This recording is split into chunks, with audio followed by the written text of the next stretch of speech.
Police Department building search. Police Department building search. If you're in here, make yourself known. Get down, drop the gun. Drop the gun. Don't move. Police, make yourself known. Police. Hey, little man. Are you in there by yourself? Yeah? Okay, your dad's hitting your mom? Okay, get behind me, get behind me, get behind me. Police, come on out with your hands up. Show me your hands as you come. Hey, hey! Don't move. Do not reach for that gun. Don't move. Put the beer down. Put the beer down. Hello everyone, Edgar with Guardian Arms, and welcome back to the channel. The topic of today's video is going to be on lasers, more specifically green lasers. And the question is, do they serve a purpose or are they just a gimmick? Now, before we get into this video, I have to tell you, this video is going to be a little bit longer than most. And that's because there's a lot to be learned here. There's a lot of knowledge in this video, and I promise you, you are going to get a lot out of this video.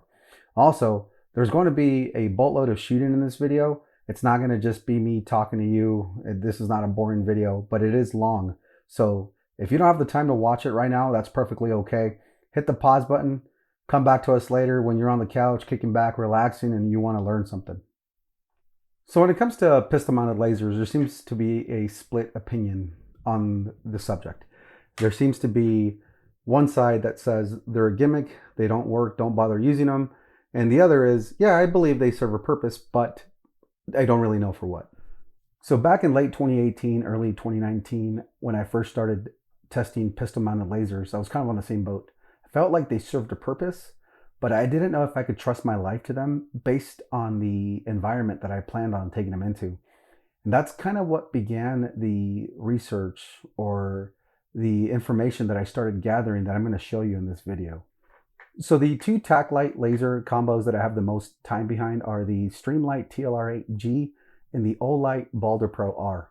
Those are going to be the two lasers that you see fired and tested in this video. You're going to see their performance, how they handled, and the outcome. All right, guys, the next portion is a little bit of a long explanation, but trust me, the information is vital. If you're looking to transition into a pistol-mounted laser, this information is going to be very crucial, and it's going to save you a lot of time. Now, when I first started working with pistol-mounted lasers, the first issue that I came across was a holster, a freaking holster, and it was annoying. It was annoying because up until about 3 weeks ago, I could not find a triple retention holster for duty use to save my life. Now, on the inside-outside waistband holster market, there are a few companies that make those type of holsters that will accommodate a pistol-mounted laser, but for duty use, you can see my frustration. It was just a very annoying thing. Let me explain. This is a 6360 holster from Safariland. Safariland is kind of the gold standard for duty holsters, and this one in particular is made for a Glock 9mm 17, 34, 19 with a red dot sight, and it'll take a Surefire X300 and a TLR1. Now, here's a Glock 19 with the TLR8. The TLR8's a smaller body, but you'll notice that the laser is equipped underneath the frame, which presents an issue. When you try to holster this 19 into this holster, that extra portion here, which is the laser, will not let this gun holster up. And if you fix the cant and you try to shove the gun in there, it just won't work. It won't fit. So that was annoying. Now, that's kind of how I started to work with the Olight Balder Pro R. This Olight has the laser integrated into the bezel and not under the body. Now, this next statement is about to make some of your heads explode, but Olight doesn't suck as bad as some of you think. At least this specific model. This specific model earned a little respect for Olight from me. And one, because we're going to get into it later, this thing can take a beating and hold up, and I will show it to you. But the other thing was that this light, being that it follows the same footprint or similar footprint to the TLR1 or the Surefire X300, meant that I could holster this light into an available holster for duty and have it work. So you see that there, and it comes out and it pulls out just fine. Yeah, it pulls out just fine. Now, the something I don't know how to do because I have 5 kids. But anyways, up until recently, Safariland wasn't offering much support, again, for these pistol-mounted lasers. Till about 3 weeks ago when I discovered that Safariland came out with a 6365 RDS holster, which will accommodate a TLR2, which is kind of like a TLR1, but with a laser mounted on the bottom, and a X400 from Surefire, which is like a X300, but with the laser on the bottom. Now, you guys wanting to transition, knowing this is going to help you save time to pick a holster. I think Safariland is only offering this holster for a Glock right now, but it's going to be interesting to see what other models they make one for. Now, if you're looking for a Kydex holster, an OWB or IWB, check out Works Holsters or C&G Holsters. Those are 2 great holster companies that I know about and that I've used.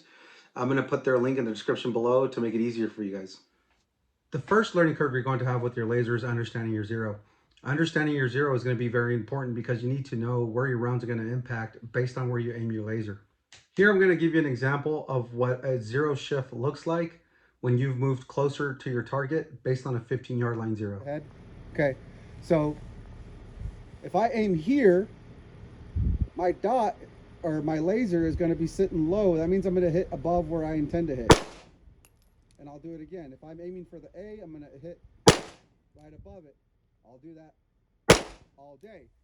At a close distance with the laser, if I aim a little bit low of where I intend to hit, I'm going to hit where I intend to hit all day.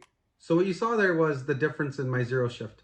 I have a 15-yard line zero. That means that at 15 yards, I have aligned my laser and my barrel together at 15 yards, and any change in distance is going to have a little bit of a factor there in where my rounds impact. Knowing where your round is going to impact based on where you're at is something you're going to have to train to, but it's not something that's overly complicated to learn. Let's move on to the next thing.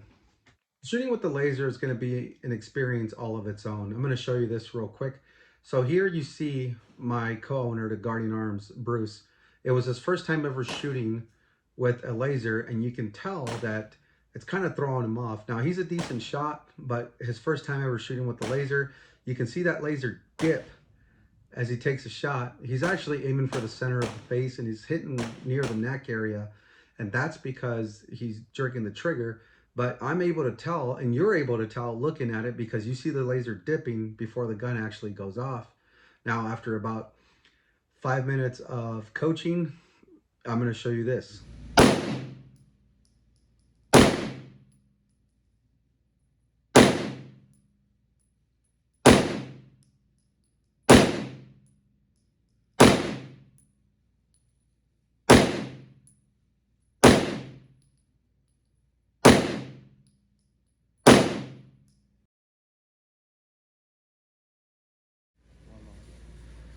Damn, that's pretty good. Nice tight grouping, a little flyer.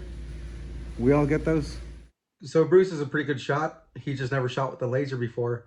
And after reminding him of the fundamentals and that the laser was just a different mode of aiming and it didn't change anything, he started drilling shot after shot, and that group looked pretty badass. Now, I've never been the kind of instructor to approach anything in a negative light.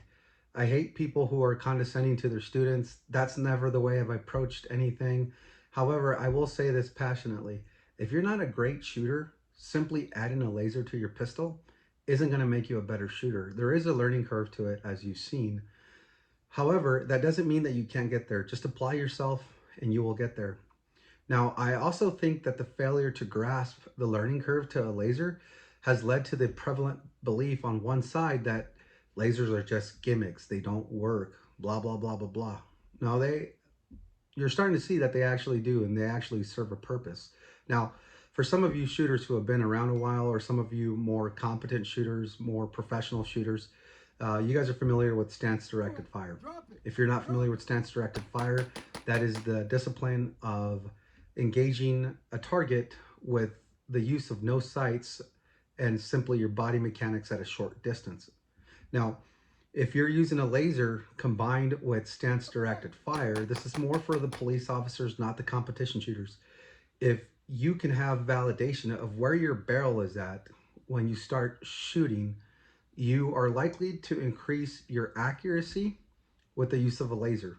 One important thing to remember is an increase in accuracy for law enforcement and civilian carriers is increased accuracy is going to lead to a reduction in liability. And reduction in liability is always a good thing. Hey guys, really quick, something I forgot to put in the video. So the tape around the optic here would represent the optic being completely broken, the glass being shattered to the point where you couldn't see through your iron sights and you couldn't have those as a backup. So your tertiary aiming device would be your pistol mounted laser, and that would be able to get you out of a jam, and that would be something to think about. Also, while I have you here, if you're going through this video and there's segments of this video that you would like dissected into more detail, let me know in the comments and I'll break this video down into smaller pieces. Now, if you're asking yourself, why is this guy only talking about green lasers and not red lasers? Well, in my opinion, through my testing and my experience, green lasers are far superior to red. So superior that I don't bother touching a red laser. The red laser has far more limitations than a green one. Green laser is visible during broad daylight. It could be a summer day, bright as hell outside, and if there's a shadow, you'll be able to see a green laser.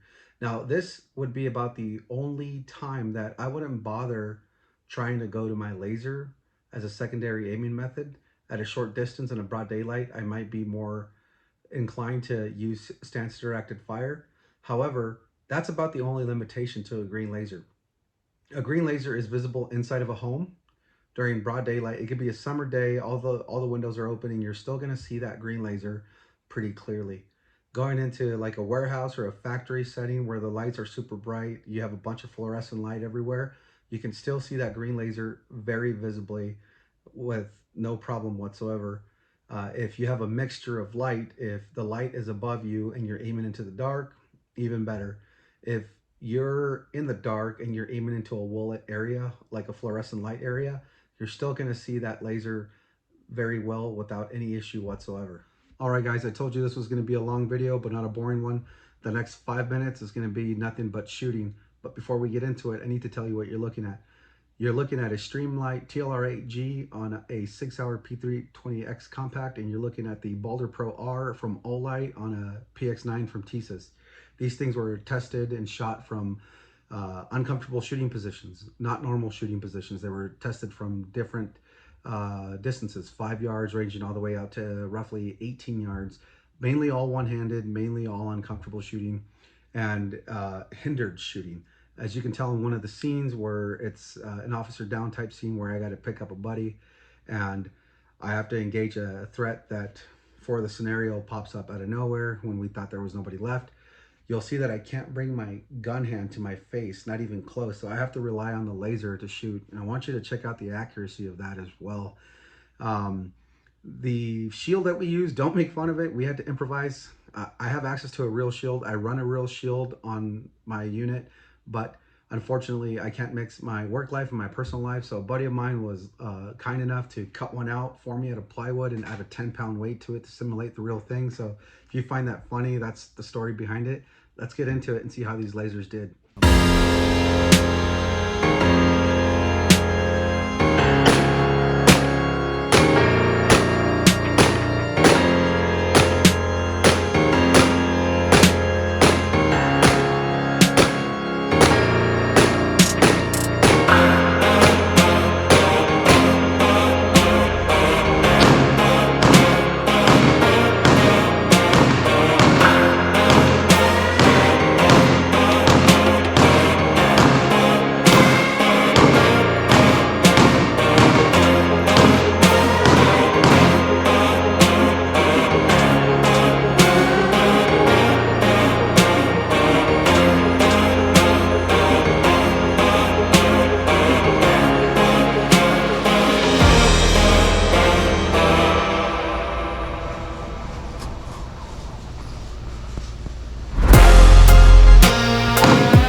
help you up, all right, buddy?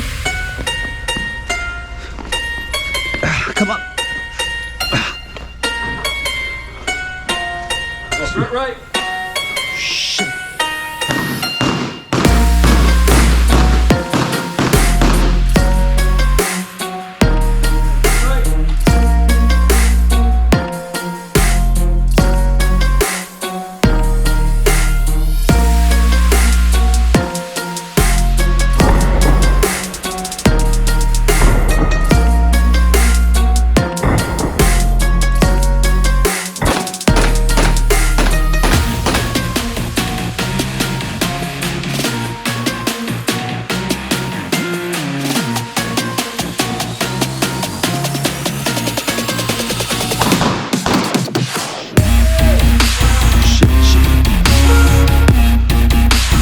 Where they at? Where they at?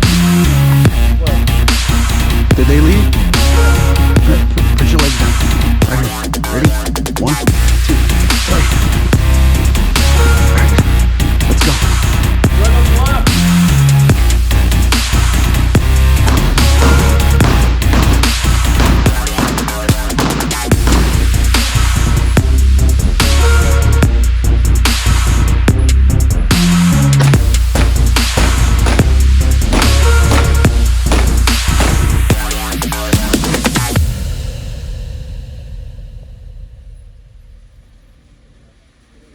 So I'll keep the recap to that short. You just watch these lasers provide me with a solid secondary aiming mechanism to get the job done and go home. I was able to achieve great accuracy in some really messed up scenarios, scenarios that we all might find ourselves in, where we have to shoot from an uncomfortable position, an unconventional shooting position, or a hindered shooting position.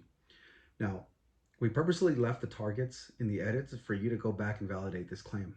All day, I missed maybe 2 or 3 rounds, and that was barely off target using these lasers. You don't believe it? Go back and watch it again. Count the number of rounds fired compared to the number of rounds on target, and you'll see what I'm talking about. So what have we learned so far? Lasers have a learning curve. They're not a just pick up and go item. You have to know your zero, and you have to know your zero shift.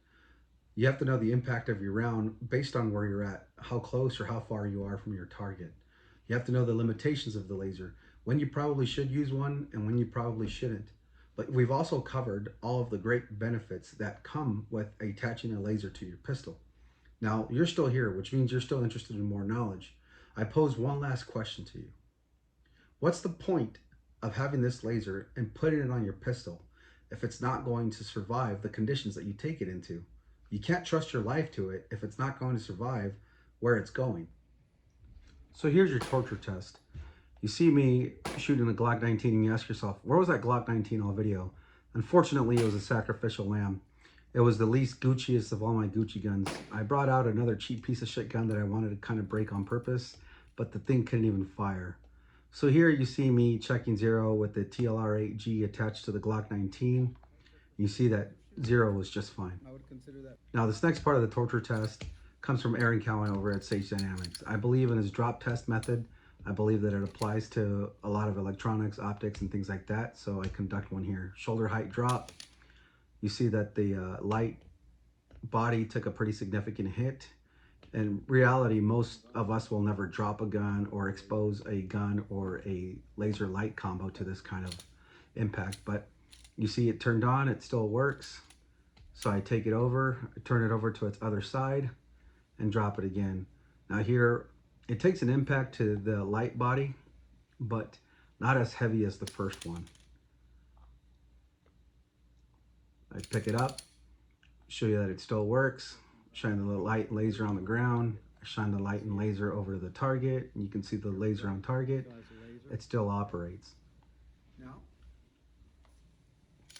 So after dropping it a couple times, I put it on the ground. You're gonna see me put all of my body weight onto the light body itself. And that's simulating me being in a knockout, drag out fight where I'm rolling over. I got my own body weight and the body weight of another person on me, and we're rolling over, and the light's kind of receiving a bunch of pressure in the holster. There, right there, you could tell the pressure that I put against it kind of kicked it out as I walked over it. and we get these cool graphics, kind of like a ghost Cerakote on my pistol, which I wasn't too happy with, but hey, the name of science and stuff, right? So after dropping it and stepping on it, I throw it out into the gravel like it's nothing. You see there that it lands in the gravel, body first to the light, and there, not so much, but still, no normal person will do that to their light laser combo. Here you see me checking 0 after beating it up a little bit. And I would say it's a pretty significant bit, but there you go. 4 rounds fired, 4 rounds center mass.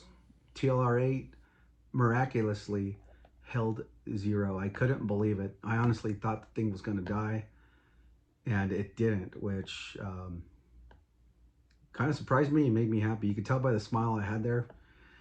Now, I carried it knowing that it came from a great company and the quality was great, but I had questions about the aluminum housing, and when it survived, it blew my mind.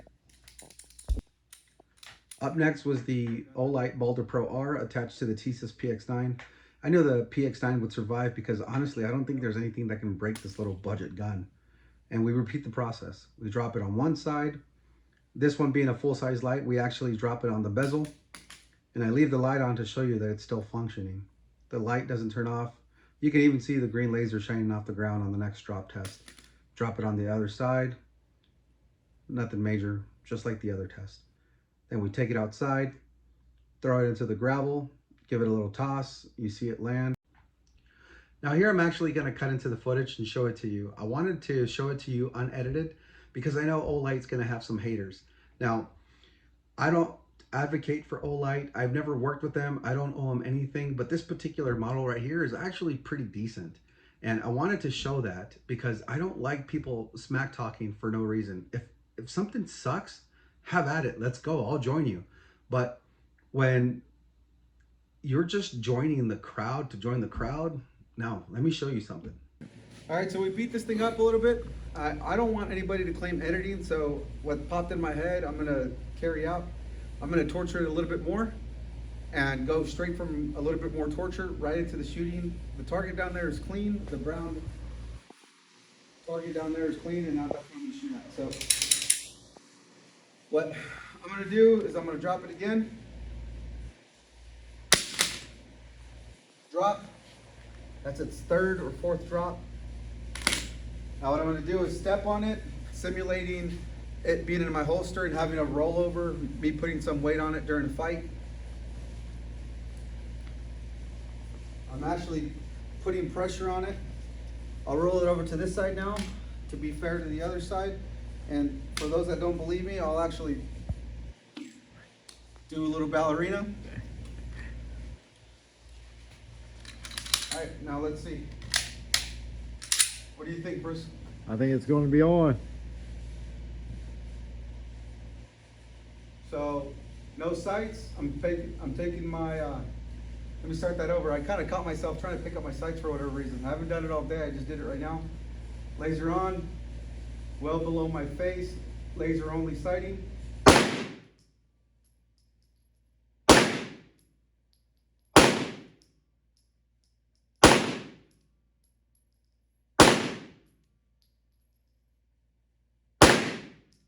Let's go see.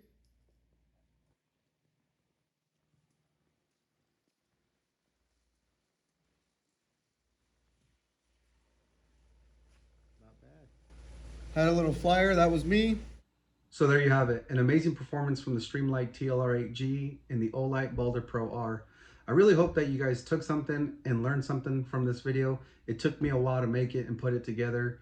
If this is one of the most comprehensive laser videos that you've seen on YouTube, go ahead and drop a comment in the comment section. It really helps the algorithm to pick me up, and it's going to help my channel grow. With that, thank you for being here. I appreciate every single one of you, and I'll see you on the next one.